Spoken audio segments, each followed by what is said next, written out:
Doctor Sachin Raj అత్యాధునిక world class physiotherapy treatment తో అన్ని రకాల నొప్పులకు శాశ్వత పరిష్కారం.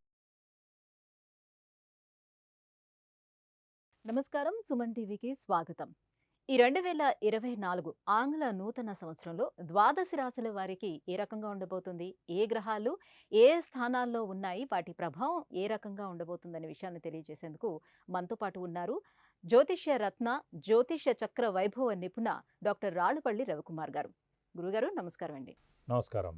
గురుగారు, ద్వాదశ రాశుల వారికి ఏ రకంగా ఉండబోతుందో తెలుసుకునే ముందు ఈ సంవత్సరం అంతా ఏ గ్రహాలు ఏ స్థానాల్లో ఉన్నాయో తెలియజేస్తారా? తప్పకుండా.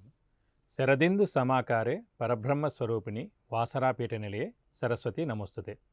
సుమన్ టీవీ ప్రేక్షకులకు ఆంగ్ల నూతన సంవత్సర శుభాకాంక్షలు. మామూలుగా ఇప్పుడు ద్వాదశ రాశుల్లో నవగ్రహాలు ఎక్కడ ఉంటాయనేది మనం మాస ఫలితాల్లో ఇదివరకు చెప్పుకున్నాం. కానీ ఇప్పుడు ఏంటంటే సంవత్సర ఫలితాలు కాబట్టి, అంటే 2024 మొత్తం సంవత్సర ఫలితాలు కాబట్టి 4 మెయిన్ గ్రహాలండి. సో ముఖ్యంగా ప్రేక్షకులు మీరు కూడా గుర్తుపెట్టుకోండి, చంద్రుడు ప్రతిరోజు ఒక నక్షత్రం మారుతూ ఉంటాడు. అలాగే బుధుడు 20 రోజులకు ఒకసారి రాశి మారుతూ ఉంటాడు. శుక్రుడు కూడా 20 నుంచి 30 రోజుల లోపల రాశి మారుతాడు. అలాగే రవి ప్రతి నెల ఒక రాశి నుంచి ఇంకో రాశిలోకి మారుతాడు. అలాగే కుజుడు 45 రోజులకు ఒక రాశి నుంచి ఇంకో రాశి మారుతాడు. కాబట్టి ఇవన్నీ అంత ఇంపాక్ట్ ఉండవండి ఈ మిగతావి. కానీ ముఖ్యంగా మెయిన్ మటుకు గురు సంవత్సరానికి ఒక రాశి నుంచి ఇంకో రాశికి మారుతారు. అలాగే శని 2.5 సంవత్సరాలకు ఒక రాశి నుంచి ఇంకో రాశిలోకి మారుతారు. అలాగే రాహుకేతు ఇద్దరు కూడా ఏనార్థం ఒక రాశి నుంచి ఇంకో రాశిలోకి మారడానికి సమయం పడుతుంది. కాబట్టి ఖచ్చితంగా మనం చూసుకోవాల్సింది గోచార ఫలితాలు, సంవత్సర ఫలితాలు చూసుకున్నప్పుడు ముఖ్యంగా ఈ ఏ రాశుల వాళ్ళకి ఏ స్థానాల్లో రాహు, కేతువు, గురువు, శని మన రాశి నుంచి ఏ రాశుల్లో ఏ స్థానాల్లో ఉన్నారో దాన్ని బట్టే గోచారం చెప్పుకోవాలన్నమాట. కాబట్టి ఈ సంవత్సరం అంటే 2024 మొత్తం చూసుకుంటే రాహు మనకి మీన రాశిలో ఉంటారు ఈ సంవత్సర కాలం అంతా 2024. అలాగే కేతు వచ్చేసి మనకి కన్యా రాశిలో ఉంటారు సంవత్సర కాలం అంతా. అలాగే శని స్వస్థానంలోనే మనకి కుంభరాశిలోనే 2024 సంవత్సరం మొత్తం మన కుంభరాశిలో ఉంటారు. ఒక గురువు మటుకు మేషరాశి నుంచి వృషభ రాశిలోకి 22 ఏప్రిల్ 2024 నుంచి మనకి వృషభ రాశిలోకి వస్తారండి గురువు. కాబట్టి గురువు ఒక్కరే మారుతున్నారు కాబట్టి మనం దాన్ని బట్టి చెప్పుకుంటే సరిపోతుంది అన్నమాట. ఇవ్వండి ఈ ముఖ్యంగా ఈ 4 గ్రహాలు ఏ రాశిలో ఉన్నాయో తెలుసుకుంటే సరిపోతుంది.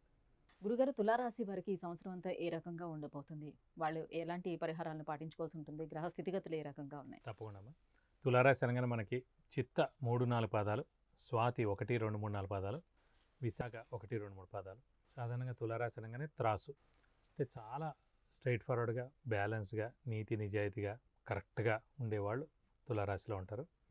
ఈ తులారాశి అధిపతి కూడా శుక్రుడు అయినందుకు చాలామంది తులా లగ్నం కానివ్వండి, తులా రాశి కానివ్వండి, ఈ 3 నక్షత్రాలు అంటే చిత్త కానీ, స్వాతి కానీ, విశాఖ కానీ ఉన్నవాళ్ళు కూడా సినిమా రంగంలో ఉండడం కానీ, ముఖ్యంగా లాయర్ వృత్తిలో కానీ, జస్టిస్లు అవ్వడం కానీ, అడ్వకేట్ మెయిన్ కోర్ట్ రిలేటెడ్ దాంట్లో పనిచేయడం కానీ అలాంటి వాటిలో కూడా ఎక్కువగా ఉండేందుకు అవకాశాలు ఉన్నాయి. సినిమా వాళ్ళు మటుకు చాలామంది ఉన్నారండి. ఇది కాకుండా ముఖ్యంగా ఈ తులారాశి వారికి ప్రస్తుతం శని పంచమ స్థానంలో స్వస్థానంలో చాలా బాగున్నాడు. యోగకారకుడు, అదృష్టకారకుడు అనేవాడు. అలాగే ముఖ్యంగా రాహుకేతులు మారిపోయారు మన నవంబర్ 1 నుంచి. కాబట్టి రాహుకేతుల బలం పరిపూర్ణంగా ఉంది. గురువు మటుకు కొంచెం అష్టమ స్థానంలోకి ఏప్రిల్ 22వ తారీఖు నుంచి వెళ్తున్నాడు. కాబట్టి కొంచెం గురుబలం అనేది తగ్గుతుందని అనుకోవాలి.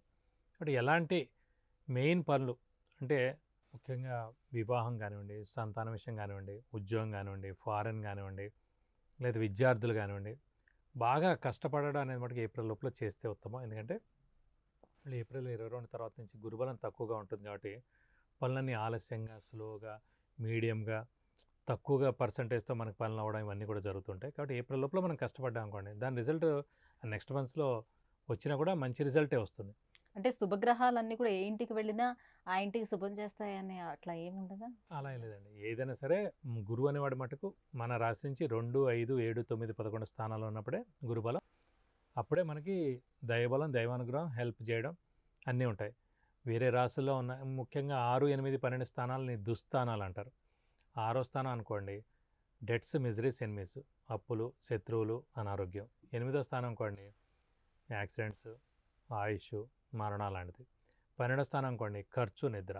సో ఆ దుస్థానాల్లోకి వెళ్ళిపోయింది అనుకోండి మంచి శుభగ్రహం, దైవబలం, దైవానుగ్రహం సంబంధించిన గ్రహం మనకేం ఉపయోగం ఉండదు.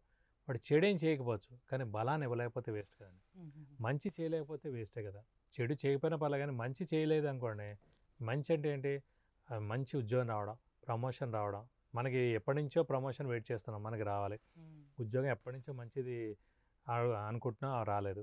వివాహం అనుకుంటాం, సంతానం అనుకుంటాం, గృహం అనుకుంటాం, వాహనం అనుకుంటాం. అవన్నీ మంచివి కానీ శుభ పరిణామాలు, శుభ ఫలితాలు అవన్నీ కూడా జరగవు. అవన్నీ డిలే అయిపోతూ ఉంటాయి గురుబలం లేకపోతే. కానీ తులారాశి వారికి ఏప్రిల్ 22వ తారీఖు దాకా గురుబలం ఉంది కాబట్టి మానవ ప్రయత్నం బాగా చేయండి. అదృష్టకారకుడైన శని కూడా చాలా బాగున్నాడు, గురుబలం కూడా ప్రస్తుతం బాగుంది, రాహుకేతులు బాగున్నారు.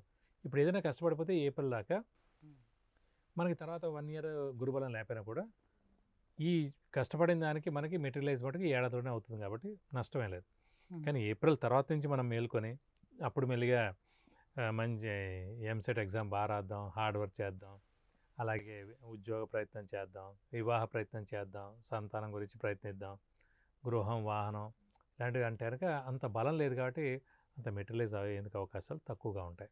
ఇక ఫారెన్ వెళ్ళే ఛాన్సెస్ ఏమైనా వాళ్ళకు ఉన్నాయి, ఉద్యోగస్తులు కానీ విద్యార్థులు కానీ ఎవరికి? ఫారెన్ వెళ్ళేందుకు ఛాన్సెస్ మటుకు ఎక్కువ ఉన్నాయి. ఎందుకంటే ఇప్పుడు అష్టమ స్థానంలో గురువు ఉన్నందుకు మటుకు ఒక విద్యార్థులకు మటుకు సువర్ణ అవకాశం అని చెప్పుకోలేదు. ఎందుకంటే కనుక తల్లిదండ్రులు వదిలి దూరంగా వెళ్ళడం, అది ఉద్యోగస్తులైనా విద్యార్థులైనా.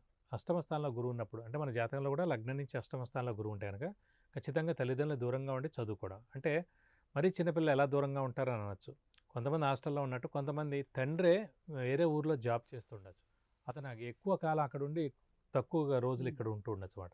అలా మీరు చెక్ చేస్తే కనుక అష్టమ స్థానంలో ఆ ఏడాది పాటు ఖచ్చితంగా పిల్లాడి జాతకంలో అష్టమంలో గురువు ఉన్నట్టు అన్నమాట. కాబట్టి ఈ ఉన్నత చదువు కానివ్వండి, ఇప్పుడు మంచి సీట్ ర్యాంక్ సంపాదించడం, ఫారెన్ వెళ్ళడం, ఫారెన్ వెళ్ళి చదువు కానీ ఉద్యోగం చేయడానికి ఇవన్నీ ఎవరైతే ప్రయత్నిస్తున్నారో తులారాశి వారు వారందరికీ మటు సువర్ణ అవకాశం ఏప్రిల్ నుంచి. గురువు అష్టమంలో ఉండడం మటు ఈ రెండింటికి హెల్ప్ అవుతాడు. ఉన్నత చదువు విద్యార్థులు చదువుకోవడానికి, అలాగే వేరే ఊరు వెళ్ళి చదువుకోవడానికి, వేరే ప్లేస్కి వెళ్ళి ఉద్యోగం కానీ చదువుకోవడం కానీ వెళ్ళేందుకు అవకాశాలు మటుకు ఎక్కువగా ఉన్నాయి. దానికి మటు ఖచ్చితంగా 100% హెల్ప్ చేస్తాడు. ఈ సంవత్సరం అంతా మరి వారికి అదృష్టం ఎలా ఉంది? అదృష్టం పరిపూర్ణంగా ఉంది. ఎందుకంటే తులారాశికి సేమ్ వృషభ రాశి లాగే చతుర్థ పంచమాధిపతి, యోగకారకుడు, అదృష్టకారకుడు, లక్ ఫేవర్ చేసే గ్రహం శని. అలాంటి శని పంచమ స్థానం అయినా కూడా స్వస్థానంలో ఉన్నాడు కాబట్టి ఖచ్చితంగా అదృష్టం అనేది పరిపూర్ణంగా ఉందండి. అంటే 90% వేయచ్చు అదృష్టం. గురుబలం కొంచెం తక్కువ ఉండొచ్చు కానీ మెయిన్ అదృష్టం మటుకు 90% వేయచ్చు. అలాగే రాహుకేతుల బలం కూడా బాగుంది కాబట్టి అదృష్టం బాగుంది కాబట్టి హార్డ్ వర్క్ కొద్దిగా ఒక 70% చేస్తే చాలు. కనీసం 70 అని చేస్తే ఇది 90% ఉంది కాబట్టి 90 + 70 160/2 చేస్తే 80% అదృష్టం ఉందని చెప్పు. అయితే మరి గురుబలం పొందేందుకు మరి ఎటువంటి పరిహారాలను పాటించుకోవాలి, ఏ దైవారాధన చేసుకోవాలి? ఎందుకంటే ఇప్పుడు శని బలం బాగానే ఉంది, రాహుకేతుల బలం బాగానే ఉంది కాబట్టి ఒక గురుబలమే తక్కువగా ఉంటుంది ఏప్రిల్ 22వ తారీఖు తర్వాత నుంచి. కాబట్టి ఖచ్చితంగా తులారాశి వారు ప్రతి గురువారం ఉపవాసం ఉండడం, దత్తాత్రేయ స్వామి అష్టోత్తరం రోజు చదువుకోవడం, అలాగే ప్రతి గురువారం దత్తాత్రేయ స్వామి టెంపుల్కి వెళ్ళి 41 ప్రదక్షిణాలు చేయడం. దత్తాత్రేయ స్వామి ఫేమస్ టెంపుల్స్ ఎక్కడైతే ఉన్నాయో అవి ఏడాది లోపల ఎప్పుడైనా సరే వెళ్ళి దర్శిస్తే చాలా మంచిది. ముఖ్యంగా గురువారం రోజు దర్శిస్తే మంచిది, పౌర్ణమి దర్శిస్తే ఇంకా మంచిది, ఏకాదశి కానీ అలాగని. అదే కాకుండా రాఘవేంద్ర స్వామి టెంపుల్కి వెళ్ళినా కూడా చాలా మంచిది. అలాగే గానగాపురం ఇలాంటి చాలా టెంపుల్స్ ఉన్నాయండి. ఇవన్నిటి కూడా వెళ్ళి ప్రదక్షిణాలు చేసి గట్టిగా దండం పెట్టుకుని దైవబలాన్ని పొందాలి. పొందితే కనుక ఇంకా ఉన్నత స్థానానికి తప్పకుండా మీరు చేరతారని చెప్పుకోవచ్చు. గురుగారు, తులారాశి వారికి ఏడాదంతా ఏ రకంగా ఉండబోతుంది, వాళ్ళు ఎటువంటి పరిహారాలను పాటించుకోవాలి గురుబలం కోసం అనే విషయాన్ని తెలియజేసినందుకు ధన్యవాదాలు. నమస్కారం. విద్య, ఉద్యోగం, వ్యాపారం, విదేశీయానం, వాహనం, వివాహం, సంతానం, ఆరోగ్యం, ఐశ్వర్యం వీటికి సంబంధించి ఏ విషయాలు తెలుసుకోవాలన్నా కింద స్క్రోల్ అవుతున్నటువంటి నెంబర్కి వాట్సాప్ చేసి గురుగారు అపాయింట్మెంట్ పొందొచ్చు.